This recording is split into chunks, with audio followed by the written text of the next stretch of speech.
যাদের দাড়ি নাই তারা ইনশাআল্লাহ দাড়ি রাখবে, এরকম অনেকবার বলেছে নাকি বলে নাই?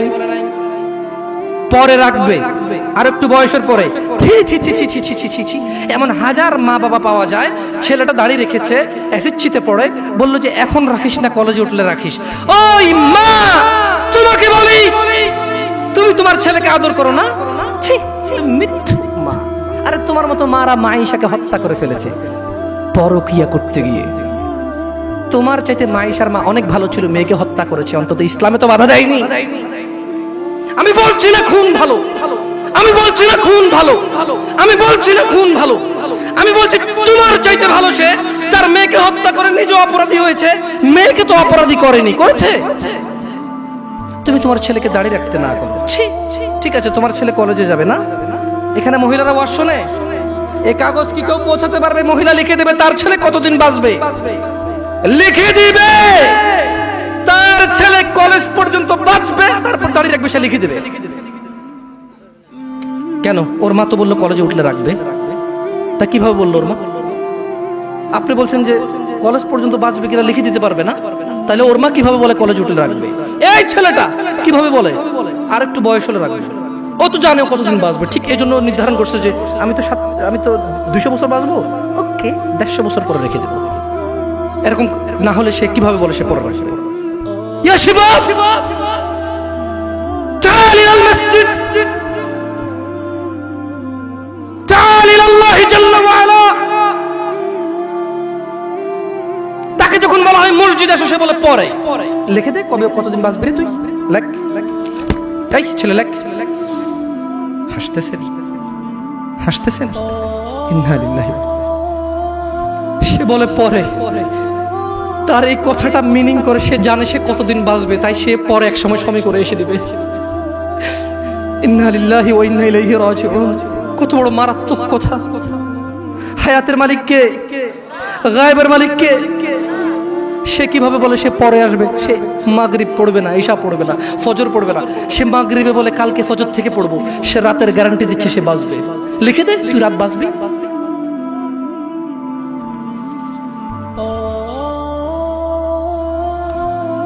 আল্লাহ ক্ষমা করুক এরকম মাদের যারা তাদের ছেলেকে দাঁড়িয়ে রাখতে দেয় না। আল্লাহ ক্ষমা করুক এরকম যুবকদের যারা বলে বড় হলে রাখবো দাড়ি। আল্লাহ ক্ষমা করুক এরকম মুসলমানকে যে নিজেকে মুসলমান মনে করে, নামাজের দিকে ডাকলে বলে পরে আসবো। শোনেন, দুনিয়া তুচ্ছ। দুনিয়া কি? জামশেদ মজুমদার বলেছে না, দুনিয়া তুচ্ছ। জামশেদ মজুমদার বলেছে? কে বলেছে? কে? আল্লাহ জাল্লা ওয়া আলা, রাব্বুস সামাওয়াতি ওয়াল আরদ, যিনি জমিন এবং আকাশের মালিক, তিনি বলেছে দুনিয়া তুচ্ছ, খেল তামাশার বস্তু। আর আল্লাহর কাছে যা আছে তা উত্তম, তা স্থায়ী। অনুধাবন করবে না তোমরা, অনুধাবন করবে না। শুনুন, সূরা মাআরিজ 29 পারা সূরা। আমি দুঃখিত, আপনাদের মনে হয় লেট হচ্ছে, অনেক কষ্ট হচ্ছে না? আমি ক্ষমা চেয়ে নিচ্ছি। আসলে এত রাত পর্যন্ত মাহফিল করে মানুষকে কষ্ট দেওয়া, এগুলো আমারও দুঃখিত। অনেক দূর থেকে আসার কারণে আমরাই লেটে এসে পৌঁছাইছি, নাহলে হয়তো আপনাদেরকে আরো জলদি কথা বলতে পারতাম। আপনারা ক্ষমা করে দিন আমাকে। আমার মতো একটা ছোট্ট ছেলেকে শোনার জন্য আপনারা মুরব্বীরা বসে আছেন। আল্লাহ আপনাদের সবার গুনাহ ক্ষমা করুন। আল্লাহ বক্তার ভুল ত্রুটি থেকে শ্রোতাকে আশ্রয় দান করুন। আল্লাহ শ্রোতা এবং বক্তার দূরত্বতা দূর করে দিন। আল্লাহ শ্রোতাকে বক্তার কথা বুঝে শুনে মানার তৌফিক দান করুন। আল্লাহ বক্তার কথা থেকে বক্তাকে উপকৃত করে শ্রোতাকে উপকৃত করুন। আমি একটু সূরা মাআরিজ পড়ে শোনাবো। এরপরে সূরা মাআরিজ পড়া শেষে আমি দুনিয়ার অনেক কথা আছে এখানে সূরা মাআরিজে। আমি শুধু তরজুমা পড়বো, তাফসির পড়বো না। এবং এই সূরাটা পড়ার পরে আমি একটু পরীক্ষা করবো আপনারা কে কি বুঝতে পারছেন। যদি আপনারা বুঝতে পারেন তাহলে গ্যারান্টি আপনার বাসায় যে কোরআন আছে ওইটা পড়লে আপনিও একদিন এখানে এসে কথা বলতে পারবেন ইনশাআল্লাহ। আপনি চাষি, অসুবিধা নেই। ভ্যান ড্রাইভার, অসুবিধা নেই। স্কুলের শিক্ষক কখনো আলিফ বাতা পড়েননি, নো প্রবলেম ইনশাআল্লাহ। আমি একটা সূরা পড়বো আরবিতে, এরপর এটার বাংলা অর্থ পড়বো, দেখি আপনারা কিছু বোঝেন কিনা। ওকে? সাআলা সাইলুম বিআযাবিন ওয়াকি'। এক ব্যক্তি চাইল সংঘটিত হোক, ঘটে যাক, হয়ে যাক শাস্তি যা অবধারিত, যা আসবেই আসবে।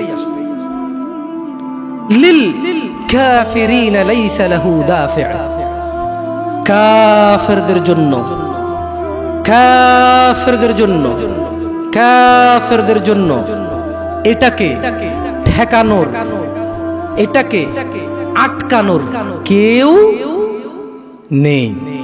তাহলে এক ব্যক্তি চাইলো এসে পড়ুক ওই শাস্তি যেটা আসবেই আসবে, আর যেটা আসলে কাফেরদেরকে বাঁচানোর কোনো পথই কি নেই, এটা এক ব্যক্তি চাইলো। আল্লাহ বলছেন যে মিনাল্লাহি যিল মাআরিজ, এটা আসবে, এটা আল্লাহর কাছে যিনি ঊর্ধ্বরোহণের সোপন সমূহের অধিকারী,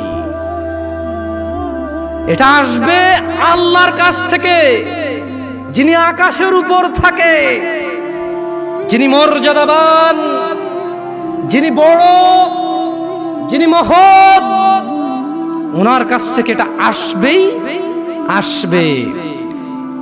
তা'রুজুল মালাইকাতু ওয়ার রূহু ইলাইহি ফি ইয়াউমিন কানা মিকদারুহু ৫০,০০০ সানা।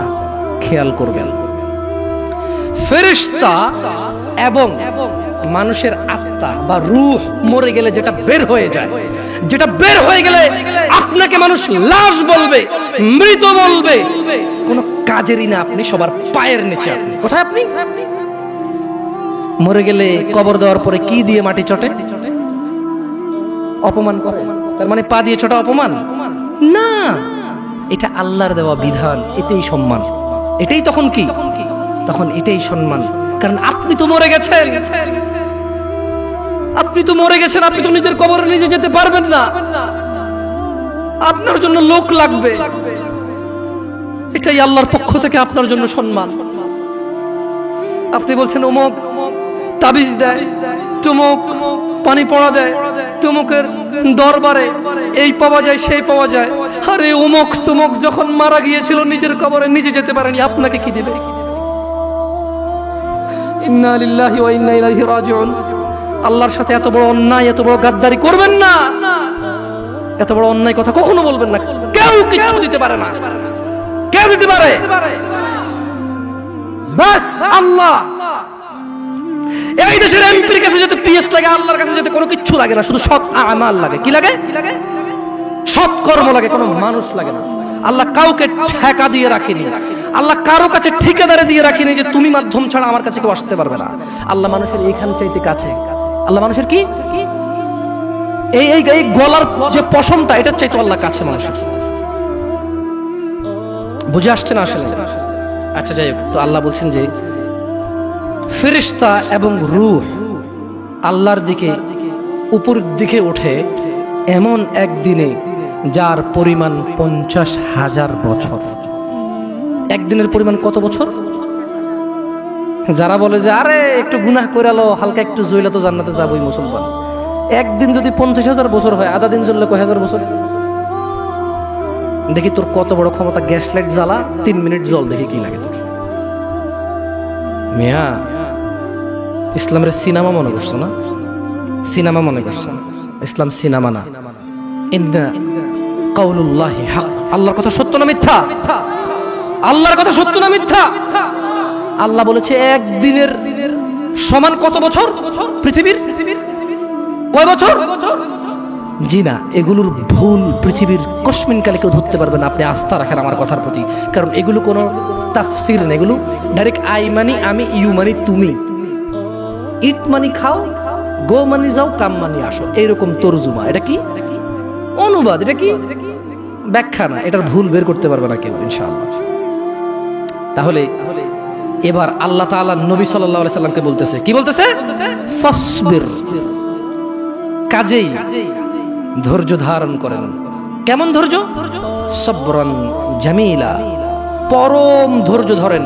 ওই যে মুহাম্মদ সাল্লাল্লাহু আলাইহি সাল্লামকে আয়েশা বলল না, আরে এসে যাক সেই আলাপ, যদি এরকম কিছু থেকে থাকে আসুক না, দেখি কি আসে। মানুষ কয় না, হ্যাঁ হ্যালো দেখবো তুই কি পারস, আয় আয় আয়, মানে সামনের লোকের আসলে কিছুই মনে করে না। Right right or wrong? আপনি যখন সামনের লোককে তুচ্ছ মনে করেন তখন আপনি কিভাবে বলেন, ওইসে ওইসে চিনি বাপরে বাপ তোদেরকে চিনা আছে, হ্যাঁ তুই কি পারোস আমি জানি তো।